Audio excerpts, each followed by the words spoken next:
berjalan dalam firman-Mu, hatiku siap.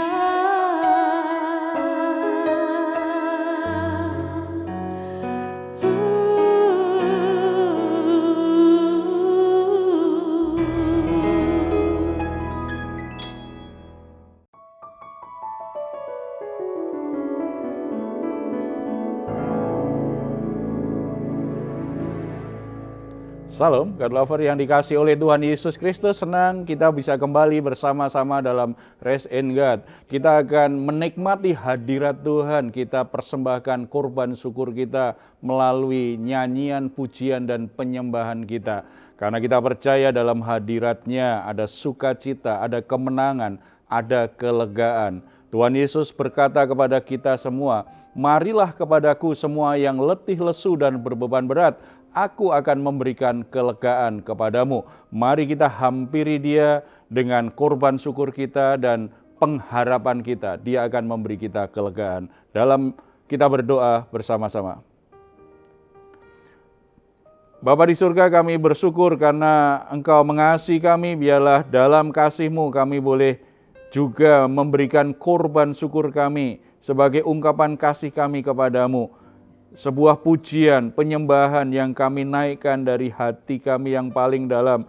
Mengingat betapa Tuhan sungguh-sungguh mengasihi kami. Betapa Tuhan sungguh-sungguh menjadi pembela dan penolong kami. Tuhan adalah segala-galanya dalam hidup kami. Layak kami puji, layak kami sembah. Kami membawa semua beban pergumulan kami kepadamu. Dan kami juga sangat percaya di dalam Engkau ada kelegaan. Di dalam nama Tuhan Yesus Kristus kami berdoa. Amin. Haleluya. Malam hari ini Tuhan, kami memanggil nama Tuhan Yesus. Kami sepakat memuji Tuhan di malam hari ini. Karena kami memerlukan belas kasihan Tuhan dalam hidup kami. Terima kasih Tuhan. Haleluya. Kami perlukan keajaiban-Mu. Kami butuhkan sentuhan tangan-Mu. Kami tak dapat jalan sendiri, kami perlu Kau Tuhan. Haleluya. Kemanakah kami mencari kasih sejati? Kemanakah kami berseru saat badai datang menderu? Yang kami tahu hanya Kau yang mampu pulihkan segala sesuatu. Kami perlukan keajaiban-Mu. Kami butuhkan sentuhan tangan-Mu. Kami tak dapat berjalan sendiri. Kami perlu Kau Tuhan. Oh, kami perlukan keajaiban-Mu. Kami butuh Kau Tuhan. Oh, kami tak dapat jalan sendiri. Kami perlu Kau Tuhan.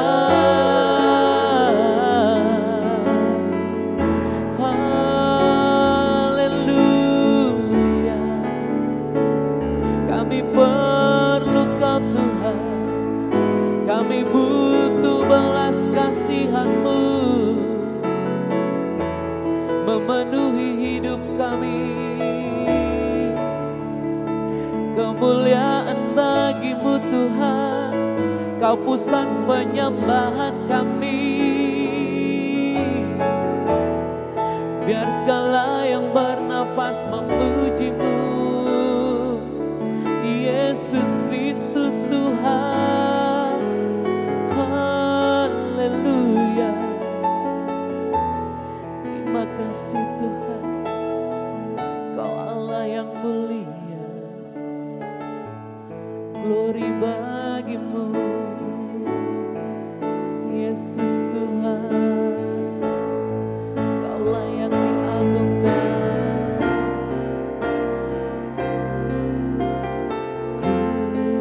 Crucified, left behind the storm, You live to die, rejected and alone, like a rose trampled on the ground. You took the fall, yes, and thought of me above all. Crucified, left behind the storm, You live to die, rejected and alone, like a rose trampled on the ground. You took the fall and thought of me above all.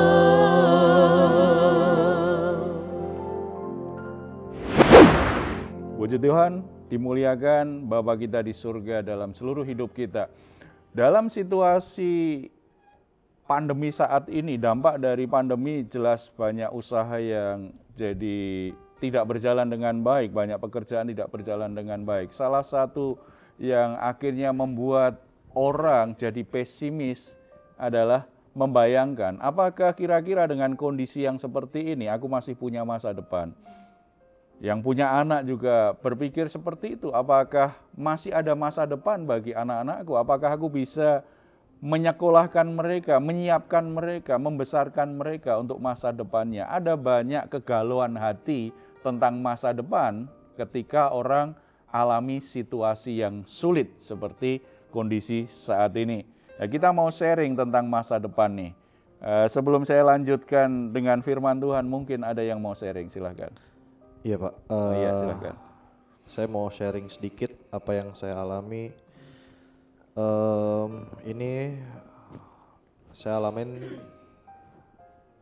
di tahun 2004-2005 lah. Ini setelah lulus sekolah ya. Saya mengambil keputusan untuk menjadi pemusik gitu. Lalu seiring berjalannya waktu ketemu satu label besar dan kita dikontrak sampai ada album segala macam. Tapi saya tetap tidak meninggalkan pelayanan saya. Saya tetap masih melayani di gereja, di acara-acara kegerejaan, dan pokoknya saya tidak meninggalkan gereja lah. Tapi suatu saat ada hal yang membenturkan saya untuk memilih kalau saya pilih gereja,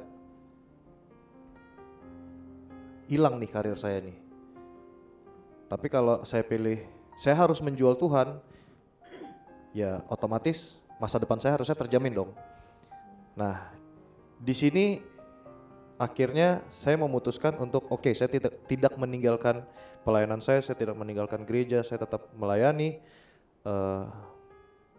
Saya tinggalkan karir saya di musik yang harusnya sudah jauh lah gitu, sekarang harusnya udah popularitasnya udah jauh lah gitu. Tapi di awal-awal saya merintis ulang itu apa yang saya alami justru saya kayak ngerasa ditinggal sama Tuhan gitu. Tuhan sampai sempat saya mempertanyakan, ini Tuhan benar ada nggak sih? Saya nggak ninggalin gereja, saya nggak ninggalin pelayanan, tapi kok malah lebih berat hidup saya gitu loh. Di awal-awal karir akhirnya saya merintis lagi dengan diri saya sendiri, saya ngikut orang-orang jadi kru, jadi tukang kabel, jadi akhirnya sampai saya belajar sama orang-orang senior, musisi yang lebih senior dari saya. Ya saya sempat pokoknya marah banget sama Tuhan karena Tuhan saya nggak ninggalin nih, tapi kok malah begini yang terjadi gini. Jadi akhirnya sempat kesel saya sama Tuhan, saya tinggalkan sekitar 1 tahun pelayanan saya tinggalkan gereja. Udahlah, saya mau cari musik di luar gitu, main di kafe, main di bar dan segala macam, saya tinggalin Tuhan. Sampai akhirnya sempat saya jauh lah, intinya jauh dari Tuhan dan segala macam, hidup saya makin hancur gitu. Tapi setelah saya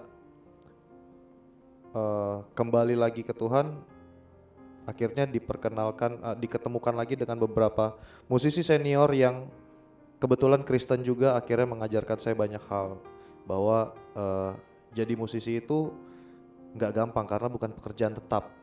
Ya kan dengan bukan pekerjaan tetap aja masih mempertanyakan kan, ini masih ada nggak masa depannya gitu untuk jadi musisi. Apalagi ya udah dengan nggak adanya karir, saya ngikut. Ya puji Tuhan akhirnya sampai sekarang saya benar-benar oke Tuhan, saya minta ampun, saya pernah ninggalin Tuhan gitu. Saya pernah kecewa, saya pernah marah. Sampai detik ini akhirnya saya menyerahkan diri saya sepenuhnya. Tuhan terserah masa depan saya mau seperti apa, saya ikut gitu. Kurang lebih sampai saat ini puji Tuhan saya masih dengan baik dipelihara sama Tuhan dan tidak berkekurangan. Itu. Ya, puji Tuhan ya. Situasi seperti itu, konflik batin, kegelisahan orang tentang hal itu banyak dialami. Terutama anak-anak muda yang lagi berpikir tentang masa depannya, punya impian yang besar, tetapi harus diperhadapkan kadang-kadang harus memilih Tuhan atau karirnya nih, atau apa yang jadi impiannya. Ada kegelisahan-kegelisahan ketika memilih Tuhan, mulai berpikir lagi karena ternyata tidak seperti yang diharapkan keadaannya, termasuk pasti ada masalah-masalah gitu. Wah, ya banget. Jadi yang dialami Ricky ini banyak orang mengalaminya ya. Tetapi nanti berikutnya bisa juga kita dengar kesaksian Ricky ya, bagaimana kok dari marah dengan Tuhan kemudian berdamai dan sekarang mencintai Tuhan. Wah, itu pasti pengalaman batin yang asik tuh kalau kita bisa dengar ya. Ya. Betul Pak, betul. Boleh. Oke ya. Oke, kita semua pasti sering dengar ayat dari Yeremia pasal 29 ayat 11 yang berkata begini kan. Sebab aku ini mengetahui rancangan-rancangan apa yang ada padaku mengenai kamu. Demikianlah firman Tuhan, yaitu rancangan damai sejahtera dan bukan rancangan kecelakaan, untuk memberikan kepadamu hari depan yang penuh harapan. Ini ayat favorit banyak orang nih. Apalagi kalau kita memberi semangat kepada anak-anak remaja, kepada anak kita, kepada seseorang yang lagi terpuruk, lagi gagal gitu. Kita kasih ayat ini sebagai kata-kata penguat dalam hidupnya. Tetapi dalam perjalanan, walaupun kita sudah dengar berulang-ulang, kadang-kadang kita mempertanyakan ini. Apalagi ketika situasinya seperti yang Ricky alami tadi kan. Bener nggak ini ayat ini? Mempertanyakan sih sempet nih. Iya, mempertanyakan itu. Makanya kadang-kadang saking mempertanyakan nggak dapat jawaban dan situasinya nggak berubah, biasanya memang arahnya pada Tuhan. Ini bener nggak sih Tuhan ini? Gitu kan? Iya, ngambek, marah gitu. Oke, itu dialami banyak orang ya. Kita akan Coba dalami ini lagi. Jadi kekecewaan, kemarahan seperti itu akhirnya kita kehilangan iman terhadap kebenaran ayat ini. Karena kita kadang-kadang kan hanya fokus pada ayat yang buat kita tentram dan senang. Ini kan ayat yang membuat kita senang nih. Kita tidak tahu bahwa ayat itu muncul dalam sebuah peristiwa dalam konteks seperti apa. Sehingga kita hanya berharap itu terjadi, tetapi prosesnya kita tidak terlalu pedulikan. Pokoknya ini terjadi seperti ini. Makanya kita gampang kecewa dengan Tuhan kalau bicara tentang masa depan, tentang ayat ini nih. Begitu. Nah, seperti itu ya Pak. Nah, sebagai orang Kristen dan yang percaya kepada Tuhan Yesus Pak, gimana caranya supaya kita bisa berdampak bagi setiap orang, supaya mereka tahu nih kalau kita pengikut Kristus dan yang percaya akan janji Tuhan Pak. Ya, kalau bicara tentang, jadi Tuhan berjanji tentang masa depan, kemudian kita di sini nih, posisi kita, lalu kita percaya bahwa janji Tuhan di depan itu kita bisa sampai nih, gitu ya. Lalu ketika menjalaninya, bagaimana supaya kita sendiri terus melangkah sampai ke tujuan tadi, ke penggenapan janji tadi, sekaligus kita bisa menjadi kesaksian bagi orang sekitar bahwa apa yang kita percaya itu benar-benar itulah hidup kita, itulah keyakinan kita tetap konsisten di jalan itu. Seperti itu ya. Kalau kita lihat di pasal 29 ini secara lengkap, saya akan bacakan beberapa bagian untuk menemukan prinsipnya. Kita akan temukan ada 3 hal penting nih. Yang pertama, rancangan Tuhan itu tidak meniadakan masalah. Kenapa orang menjadi kecewa? Karena berpikir kalau Tuhan berjanji berarti langsung dikasih. Ya. Setelah itu kita nggak perlu lakukan apa-apa gitu.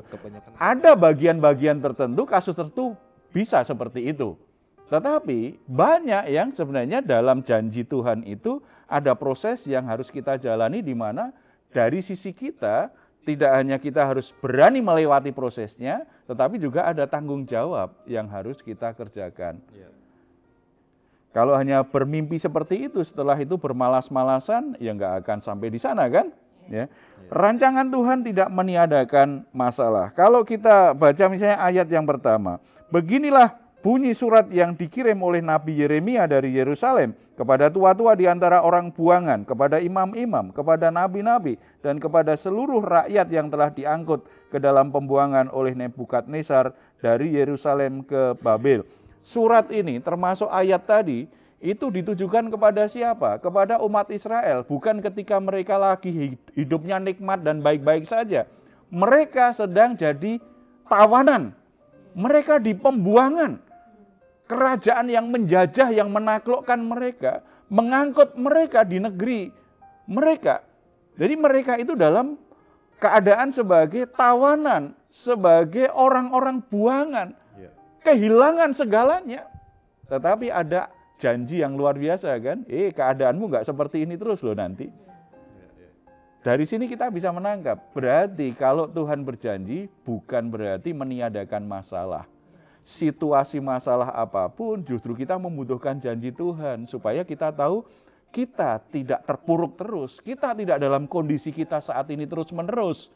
Keadaan yang begitu hancur itu kita membutuhkan janji Tuhan supaya muncul pengharapan di hati kita, bukannya meragukan.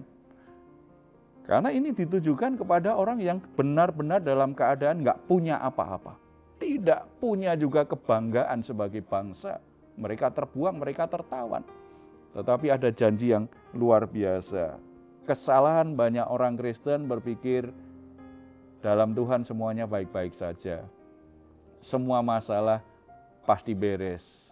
Tuhan yang bereskan. Ayat favoritnya apa? Kamu diam saja, aku yang akan berperang bagi kamu. Mungkin ada beberapa hal itu benar, ya, karena Tuhan tidak bisa dibatasi juga cara kerjanya. Tetapi ada kalanya kita yang harus maju berperang, Tuhan menyertai kita. Jadi jangan takut dengan masalah. Takutlah engkau kecewa dengan Tuhan kalau punya masalah.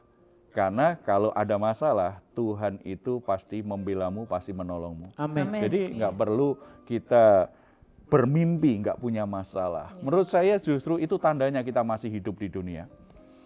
Sebab kalau kita sudah mati, kita nggak punya masalah lagi. Yang punya masalah orang yang kita tinggalkan. Iya kan? Kalau kita masih hidup di dunia ini dunia yang rusak, diisi orang-orang berdosa. Jangan mimpi nggak ada masalah. Pasti ada masalah.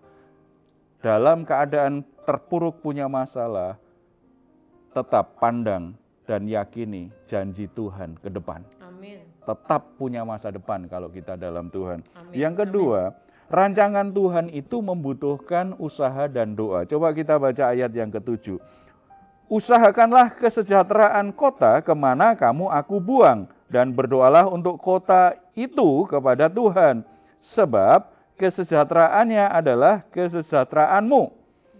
Usahakanlah kesejahteraan bagi kota, artinya kamu kalau ditempatkan Tuhan di kota itu, dan orang Israel itu ditempatkan Tuhan di sebuah kota sebagai tawanan loh, sebagai orang-orang buangan loh, itu bukan tempat yang mereka suka, bukan tempat yang mereka pilih, mereka terpaksa di situ. Artinya benar-benar nggak ada pilihan lagi, walaupun suka nggak suka, kamu di situ. Kalau kamu ingin sampai pada janji Tuhan, masa depan yang cerah itu, kamu ambil tanggung jawabmu, usahakanlah. Itu bicara kita harus berupaya, kita harus bekerja. Ada sesuatu yang harus kita kerjakan. Jangan hanya mengeluh saja. Tidak akan pernah berubah situasinya hanya mengeluh atau menyalahkan orang lain. Tidak akan pernah berubah masalah kita hanya menyalahkan orang lain. Apalagi menyalahkan Tuhan. Wah, situasinya tambah berat. Usahakan kesejahteraan kota. Artinya, apapun yang masih bisa engkau kerjakan di tempat di mana engkau berada, lakukan sesuatu. Supaya kehadiranmu itu akhirnya justru membawa perubahan. Menjadi berkat bagi lingkunganmu, bagi orang-orang yang ada di sekitarmu. Tidak hanya untuk berusaha, disuruh untuk berusaha, tetapi berdoalah untuk kota itu. Doakan di mana Tuhan taruh engkau, walaupun engkau tidak suka, tetapi kalau itu ada di tempat itu. Saudara juga bekerja di mana Tuhan tempatkan, izinkan saudara ada di perusahaan itu. Saudara ditempatkan Tuhan di sebuah gereja, saudara ada di gereja itu. Jangan hanya usahakan, lakukan sesuatu supaya tempat itu menjadi lebih baik, lebih sejahtera, lebih diberkati Tuhan. Tetapi juga berdoa. Doakan. Berarti ini semangat yang mestinya kita bisa ambil. Kalau ingin menikmati masa depan yang cerah di dalam Tuhan, berusaha dan berdoa. Amin. Jangan malas-malasan, tetapi berdoa. Berdoa itu berarti kan kita sedang menegaskan iman kita, bahwa kita percaya janji Tuhan dan kita bergantung kepada anugerah Tuhan untuk sampai sana. Makanya kita berdoa. Dan yang ketiga, imani janji Tuhan mengenai rancangannya. Tuhan mengingatkan bangsa Israel supaya tidak tergiur, supaya tidak terperdaya oleh nabi-nabi palsu. Karena pada masa itu ada nabi-nabi palsu yang bernubuat, yang menghibur orang Israel.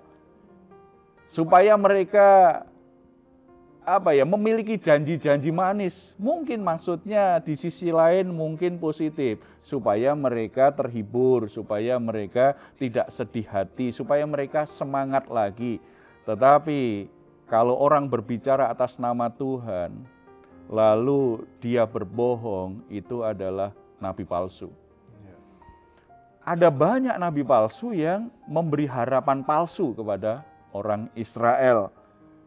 Sehingga mereka fokus imannya kepada apa yang disampaikan nabi palsu. Kalau kita ingin sampai pada masa depan yang cerah yang Tuhan siapkan, fokus iman kita harus pada janji Tuhan yang sesungguhnya. Walaupun kadang-kadang itu belum kita pahami sepenuhnya dan banyak pergumulannya. Tetapi percaya, imani janji Tuhan mengenai rancangannya. Ayat 10. Sebab beginilah firman Tuhan, apabila telah genap 70 tahun bagi Babel, barulah aku memperhatikan kamu.